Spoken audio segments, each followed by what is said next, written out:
अस्सलाम वालेकुम friends, welcome to my channel mock preps. आज का हमारा टॉपिक है टाइप्स ऑफ डाटा। ठीक है, डाटा की हमारे पास दो मेन टाइप्स होती हैं, एक होता है क्वालिटेटिव डाटा और एक होता है क्वांटिटेटिव डाटा।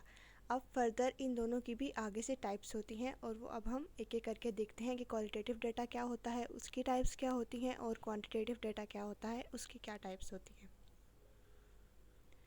क्वालिटेटिव डाटा जो होता है वो हमारे पास मेजर ईज़िली नहीं होता, उसको हम ईज़िली मेजर नहीं कर सकते। कुछ केसेस में कर भी सकते हैं और कुछ केसेस में नहीं कर सकते।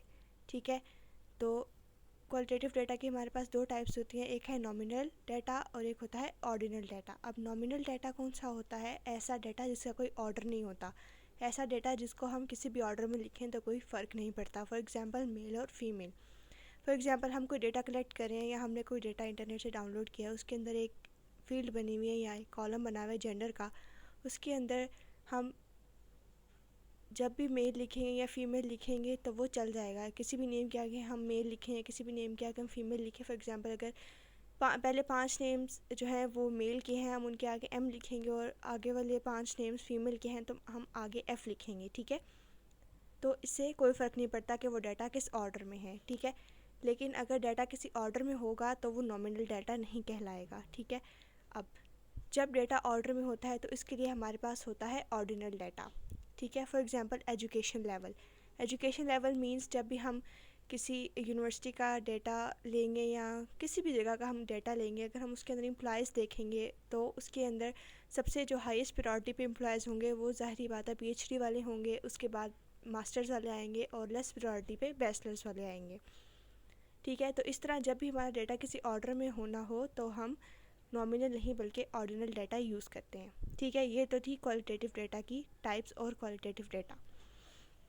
अब अगला है हमारे पास क्वांटिटेटिव डाटा। क्वांटिटेटिव डाटा हमारे पास हमेशा न्यूमेरिकल डाटा होता है।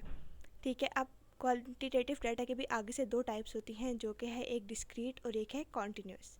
अब डिस्क्रीट डाटा जो है वो हमारे पास फाइनाइट नंबर ऑफ़ वैल्यूज़ को रिप्रेजेंट करता है। ऐसी वैल्यूज़ जो कि फ़ाइनाइट हो, जो काउंटेबल हो, वो हमेशा डिस्क्रीट डाटा में ही आएंगी। For example number of chairs, किसी स्कूल में, किसी कॉलेज में या किसी कंट्री में अगर हमें number of chairs find out करने हो तो हम डिस्क्रीट डाटा का यूज़ करते हैं। ठीक है, अब जब हमारे पास फाइनाइट नंबर ऑफ़ वैल्यूज़ नहीं होती तब हम क्या करेंगे? तब आता है हमारे पास कॉन्टीन्यूस डाटा। कॉन्टीन्यूस डाटा में हमारे पास इनफाइनाइट नंबर ऑफ़ वैल्यूज़ होती हैं। फॉर एग्जांपल वेट हो गया, हाइट हो गया, इस तरह की जो चीज़ें होती हैं जिनकी कोई एग्जैक्ट वैल्यू नहीं होती, उनको हम इनफाइनाइट कहते हैं। For example number of hairs जो हैं वो अनकाउंटेबल हैं। ठीक है, तो वो हमारे पास कॉन्टीन्यूस डाटा में आएंगी। Thanks for watching this video guys, hope so आपको टाइप्स ऑफ डाटा समझ आई होंगी। अगर आपको किसी चीज़ में कन्फ्यूजन है तो आप कमेंट बॉक्स में पूछ सकते हैं। अल्लाह हाफिज़।